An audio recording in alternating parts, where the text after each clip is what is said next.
தமிழ்நாடு அரசியல் எப்படி கடந்த 50-60 ஆண்டுகளாக இயங்கி வருகிறது, எவ்வாறு அது கட்டமைக்கப்பட்டது என்பது குறித்த பேச்சில்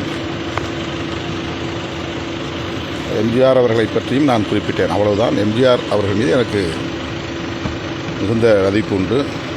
ஜெயலலிதா அம்மையார் மீதும் அதீதமான மதிப்பு உண்டு. அவர்களை பலமுறை நான் மனம் திறந்து பாராட்டியிருக்கிறேன். தமிழ்நாட்டு அரசியல்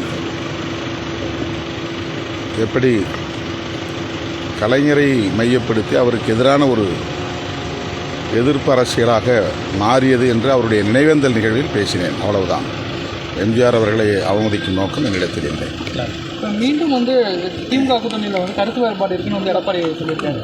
இன்னும் 8 மாத காலம் இருக்குது, நாங்கள் பெரிய கூட்டணி அமைப்புன்னு சொல்லி அது அவருடைய ஆசை, அவருடைய முயற்சி.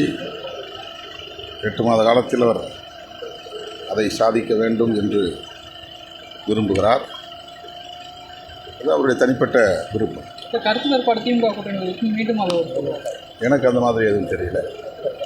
திமுக கூட்டணியில் எந்த கட்சிகளுக்கு இடையிலே கருத்து வேறுபாடு இருக்கிறது என்று எனக்கு தெரியவில்லை. கருத்து வேறுபாடுகள் இருக்கும், ஆனால் அது ஒரு உறவை அல்லது கூட்டணி உறவை சிதைப்பதாக இருக்குமா என்று எனக்கு தெரியவில்லை. எந்த பொருளில் அவர் சொல்லுகிறார் என்று அவரிடம்தான் விளக்கம் கேட்க வேண்டும். பாமக பொதுக்குழு அன்புமணியும் ராமதாஸும் இணைஞ்சிருவாங்க, இணைஞ்சு தான் தேர்தலை சந்திப்பாங்க. ஆனால் விரிசல் அதிகமாகிட்டே போகுது. அதில் நான் கருத்து சொல்ல விரும்பவில்லை. இல்லை, ஜெயலலிதாவை ஒரு கம்யூனிட்டிக்குள்ளே சுருக்குறாங்க அப்படின்ற விஷயத்த நீங்கள் அது மாதிரி திருமாவளவன் அந்த கம்யூனிட்டிக்குள்ளே சுருக்க முடியுமா அப்படின்னு சொல்லிட்டு செம்மல் பேசியிருக்காரு சார். அதுக்கு என்ன பேசுகிறேன்? முன்னாள் அமைச்சர் செம்மல் முன்னாள் அமைச்சர் என்ன கேட்டார்? அதாவது ஜெயலலிதாவை ஒரு சாதிக்குள் எம்ஜிஆரை ஒரு ஜாதிக்குள்ளே சுருக்கிறீங்க, அதே மாதிரி உங்களை சுருக்கினா நீங்கள் ஏற்றுக்குவீங்களா அப்படிங்கிற மாதிரி. நான் அப்படி சுருக்கலை, அது தவறாக புரிந்து கொள்ளப்படுகிறது. எம்ஜிஆர்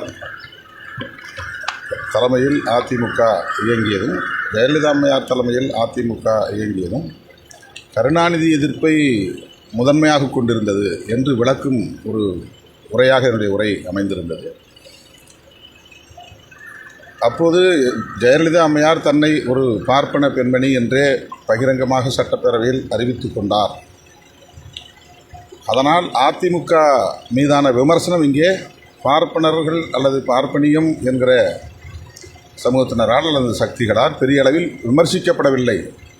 கலைஞரை எதிர்த்த அளவுக்கு, விமர்சித்த அளவுக்கு அந்த ஒரு குறிப்பிட்ட சக்திகள் அதிமுகவையோ அல்லது எம்ஜிஆர் அவர்களையோ அல்லது ஜெயலலிதா அம்மையார் அவர்களையோ அவர்கள் ஒரு பகையாக கருதவில்லை, எதிரியாக கருதவில்லை. இந்த பொருளில் நான் அதை சொன்னேன்.